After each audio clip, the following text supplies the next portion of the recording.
Three Kingdoms. A Saga Begins. Episode 1. Twilight of Han and the Peach Garden Oath 1. The fading glory of the Han Dynasty and the rise of the Yellow Turbans. The once magnificent Han Empire, a dynasty that had commanded the vast lands of China for over 4 centuries, now found itself teetering on the brink of collapse. As the 2nd century AD drew to a close, a palpable sense of decay permeated every corner of the realm. The imperial court, once the beacon of justice and order, had become a festering cesspool of corruption and intrigue. Power was no longer wielded by wise and virtuous officials, but by grasping eunuchs, who, through their insidious influence over a succession of young, impressionable emperors, had seized control of the state apparatus. They enriched themselves without shame, selling offices, extorting wealth from the populace, and engaging in endless, petty feuds that paralyzed the government and left the common people to suffer. Outside the opulent, yet increasingly isolated, palaces, the very fabric of society was unraveling. A series of devastating natural disasters, prolonged droughts, torrential floods, and widespread famines, had relentlessly scourged the land. Crops withered in the fields, rivers overflowed their banks, and the earth itself seemed to conspire against its inhabitants. These calamities were compounded by the crushing burden of exorbitant taxes levied by the corrupt officials, forcing families to abandon their ancestral lands, sell their children into servitude, or simply starve. The roads were filled with desperate refugees, their gaunt faces reflecting the profound despair that had settled over the empire. Disease, an unwelcome companion to famine, swept through the weakened population, claiming countless lives and leaving behind a trail of grief and desolation. The air itself seemed heavy with a sense of impending doom, a silent testament to the suffering of millions. It was amidst this profound misery and widespread discontent that a new, potent force began to stir. From the eastern province of Julu emerged Zhang Zhao, a charismatic and enigmatic figure who had dedicated his life to the study of Taoist philosophy and the healing arts. He founded the Way of Great Peace, a spiritual movement that promised salvation, healing, and a utopian future for all who believed. Zhang Zhao, with his 2 brothers, Zhang Bao and Zhang Liang, traveled tirelessly across the land, preaching their doctrines and performing miraculous cures. Their message resonated deeply with the downtrodden and the desperate, offering a glimmer of hope in a world shrouded in darkness. Millions flocked to their banner, their faith in the Han Dynasty utterly shattered. As their numbers swelled, the spiritual movement gradually transformed into a formidable revolutionary army. Zhang Zhao, now revered as the General of Heaven, organized his followers into 36 divisions, each led by a chieftain. Their distinctive symbol was a yellow turban, wrapped around their heads, representing the Yellow Heaven that would replace the Azure Heaven of the corrupt Han Dynasty. Their rallying cry, "The Azure Heaven is dead, the Yellow Heaven shall rise. In the year Jiazi, there will be great prosperity under heaven," echoed across the vast plains and through the dense forests, igniting a fervent hope for change. In the first month of the year 184 AD, the Yellow Turban Rebellion erupted simultaneously across 8 provinces. It was a meticulously planned uprising, a coordinated assault on the very foundations of Han rule. Cities fell, garrisons were overwhelmed, and local officials were either executed or forced to flee. The rebellion spread with astonishing speed and ferocity, a wildfire consuming everything in its path. The Han court, caught entirely by surprise, was plunged into a state of panic. The emperor, bereft of effective leadership, could only issue desperate decrees, calling upon regional governors, powerful landowners, and local gentry to raise their own armies and quell the burgeoning rebellion. This desperate measure, however, would inadvertently sow the seeds for even greater chaos, empowering regional warlords and setting the stage for the long and bloody era of the Three Kingdoms. The stage was now irrevocably set for a new kind of hero, forged in the crucible of chaos, to emerge and shape the destiny of a fractured land. 2. Three fates converge. The Oath in the Peach Garden. In a humble village nestled amidst the turmoil, lived a man whose very presence exuded an unassuming yet profound dignity. This was Liu Bei, a man of modest means, earning his living by weaving straw mats and sandals. Yet, beneath his simple exterior flowed the noble blood of the Han imperial family, a direct descendant of Emperor Zhang. More than his illustrious, albeit now faded, ancestry, it was his compassionate heart, his innate benevolence, and an unwavering ambition to bring peace and order to the suffering masses that truly defined him.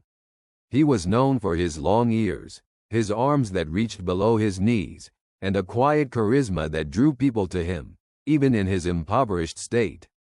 His gentle demeanor, however, belied a deep, unyielding resolve and a fierce sense of justice. He observed the escalating chaos with a heavy heart, his spirit yearning to alleviate the plight of the common folk. One fateful day, as Liu Bei stood contemplating the imperial edict calling for volunteers to fight the Yellow Turbans, a towering figure, over 9 feet tall, with a magnificent, flowing beard that reached his chest, strode purposefully into the bustling crowd. His face was the color of a dark jujube, his eyes gleamed with a righteous fury, and his presence commanded immediate attention and respect. This was Guan Yu, a man of unwavering loyalty, profound integrity, and exceptional martial prowess. He had fled his hometown after committing a righteous act of vengeance against a tyrannical local official, and now sought to join a cause worthy of his formidable skills. His deep sense of justice burned like a furnace, and he sought a leader whose ideals matched his own. He was drawn to Liu Bei's quiet strength and compassionate aura. No sooner had Guan Yu spoken of his desire to join the fight than a thunderous voice boomed from the back of the crowd, shaking the very ground beneath their feet. "What's all this commotion about? Why are you all standing around when the country is in such peril?" A burly, dark-faced man, with eyes as round as bells and a beard like a thorny bush, pushed through the onlookers with an almost reckless abandon. This was Zhang Fei, a wealthy butcher and wine merchant, whose temper was as legendary as his love for strong drink. Yet, beneath his explosive, often boisterous exterior, lay a heart of pure, unadulterated loyalty and a surprising tenderness for those he cared about. He, too, yearned for action, for a chance to put his formidable strength and courage to use in defending the innocent. The three men, drawn together by an invisible thread of destiny, found themselves conversing in a local tavern, their spirits kindling a fire within each other. They spoke passionately of the empire's plight, of the rampant injustice, and of their shared, fervent desire to protect the innocent and restore peace to the land. Their bond was immediate and profound, a recognition of kindred spirits united by a common noble purpose. Though we were born in different times, let us pledge to die together on the same day, in the same month, in the same year," Zhang Fei declared, his voice thick with unbridled emotion, his eyes fixed on his newfound companions. "May heaven and earth bear witness to our vow. If any of us should betray this oath, may he perish by the sword." With hearts overflowing with conviction, they proceeded to a nearby peach garden, its ancient trees now heavily laden with blossoms, showering them in a delicate cascade of pink petals, a poignant symbol of fleeting beauty and renewal in a world consumed by chaos. There, before a makeshift altar, adorned with offerings of a black ox, a white horse, and burning incense, they solemnly bowed to heaven and earth. Each man, with profound sincerity, spoke his pledge, their voices echoing the sacred vow. Liu Bei, the eldest, spoke first, his words imbued with a quiet determination. Guan Yu, ever dignified, followed, his voice resonating with unwavering commitment. Finally, Zhang Fei, with raw passion, completed the sacred trinity of oaths. This Peach Garden Oath was not merely a promise of brotherhood.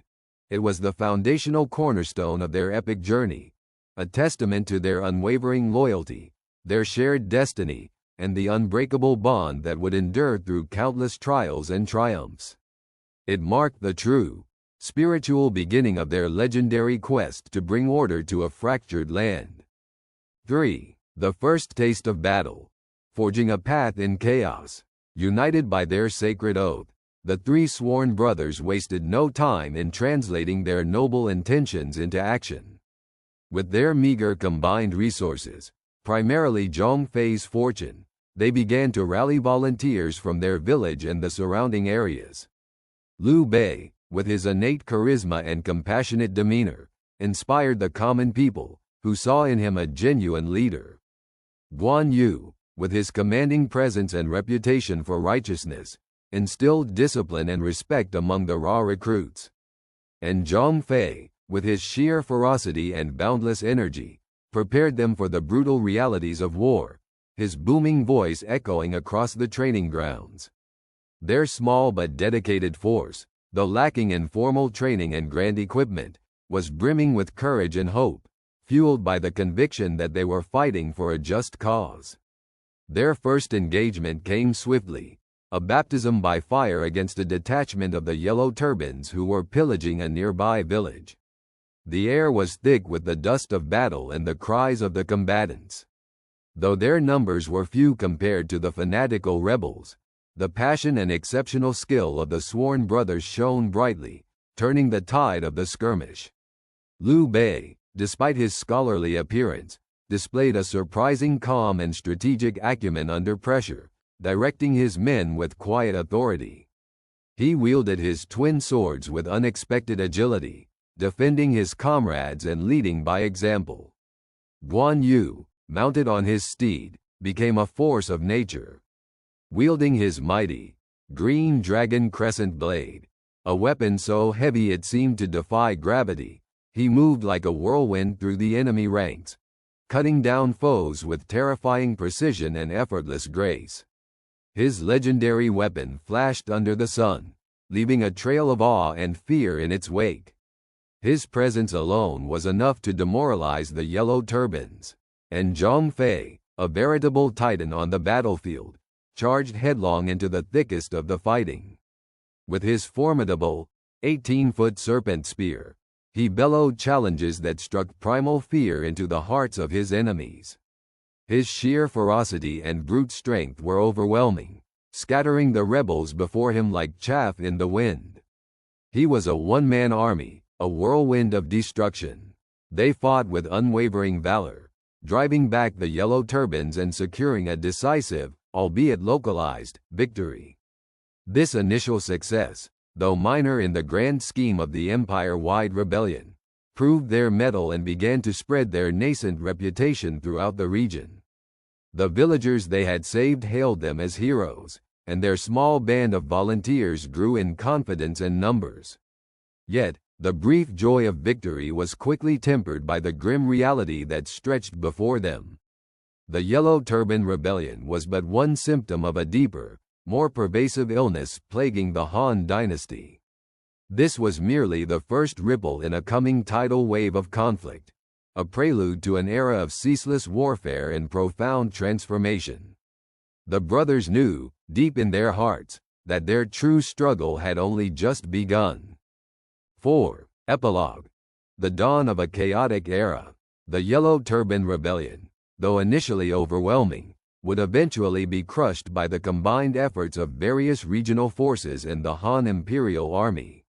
However, its suppression did not bring peace. Instead, it merely opened the floodgates for an even greater deluge of chaos and fragmentation. The weakness and corruption of the Han court were now irrevocably exposed for all to see, stripping away any remaining vestige of its authority. Ambitious warlords, like hungry wolves sensing weakness, began to emerge from every corner of the vast land, each vying for power, territory, and influence. The empire, once a unified entity, began to splinter into countless factions, each with its own agenda and army. Soon, a ruthless and cunning general named Dong Zhou, seizing the opportunity presented by the power vacuum, would march his formidable army into the capital of Luoyang. He would depose the young emperor, install a puppet ruler, and plunge the very heart of the empire into an even deeper abyss of tyranny and civil war. His cruelty and arrogance would ignite a furious response from the remaining loyalist lords, leading to a grand coalition against him, a conflict that would further destabilize the land and draw more heroes and villains into the fray. The world was undeniably changing. The old order, the venerable Han Dynasty, was slowly but surely dying, giving way to an unprecedented era of ceaseless strife, of grand strategies and bitter betrayals, of legendary heroes and infamous villains. For Liu Bei, Guan Yu, and Zhang Fei, their journey had only just begun. Their sacred oath in the Peach Garden was not just a heartfelt promise to each other, but an unspoken pledge to the suffering land itself. A promise to forge a path, however arduous and fraught with peril, towards a new dawn of peace and unity. Their legend, intertwined with the fate of an entire nation, was now poised to unfold, chapter by bloody, glorious chapter.